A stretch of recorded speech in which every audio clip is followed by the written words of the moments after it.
What's up, guys? This is the Illegal Defense. We're going to get into it with our NFL portion of the show. It's episode 10. Going to get right into it with the Seahawks versus the Cardinals. Seahawks handle business 31 to 21 and beat the Cardinals on the road. Um, the Cardinals seem to still struggle. Kyler Murray showing some struggling. Still don't know what the issue is. Well, we know what the issue is. we know what the issue is. Buda Baker kind of pointed it out. He actually mentioned it. I think it was after the game. He was like, gotta rest up more. Gotta try to prepare more. Watch more film. Kyler Murray probably should do that. But yeah, I mean, hats off to Seattle. They did what they could do and they handled business. Yeah, this was a game that I was saying I could see the Cardinals winning this game just based on the games that they played. We know how close games are in the NFL period.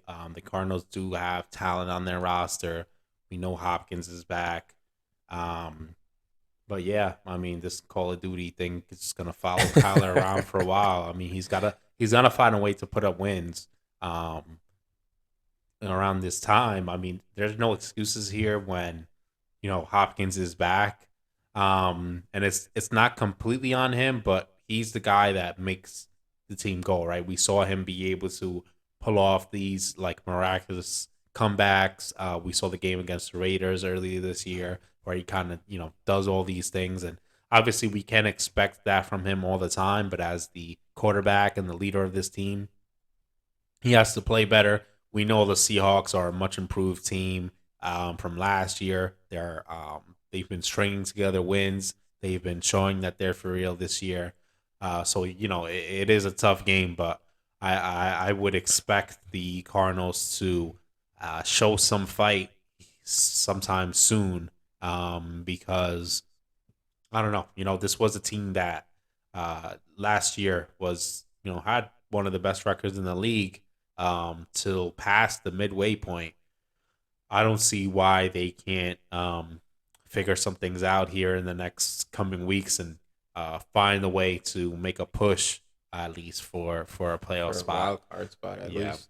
It's kind of weird because obviously the talent that they have on their roster, don't know if it's clicking, like if it's not clicking for their offense as far as just it's like kind of one-sided. It's like they don't run the ball really well. They strictly just depend on the pass when it's like you have a mobile quarterback, try to use him to his strengths in a sense. But again, it's there's some senses where Kyler Murray's not picking up certain blitzes that as a quarterback that is getting paid that much money, you should be able to do that. But again, we don't know what's going on with the Cardinals. Hopefully they get it together. It would be nice to see them in the playoffs. Oddly enough, I like the Cardinals in the playoffs. I think the last time they were was like when Carson Palmer was on that team, if I'm not mistaken. I don't know if they made it with that team yet, but The last time I remember was the big play with Larry Fitzgerald, like the last game oh of it. right, Yeah, towards the end of right, his career. Yeah, I remember being at a bar and everybody going crazy yeah. when that was happening. But So yeah, it would be nice to see the Cardinals at least get a wild card spot, try to do something. And I mean, they were in the playoffs last year, but wasn't yeah, it almost doesn't count. Like nah, they didn't make any noise. They didn't do anything yeah, impressive. it Yeah. wasn't really anything memorable, and it was against the Rams. So the Rams obviously were the reigning champs, or they were the champs, and they handled them.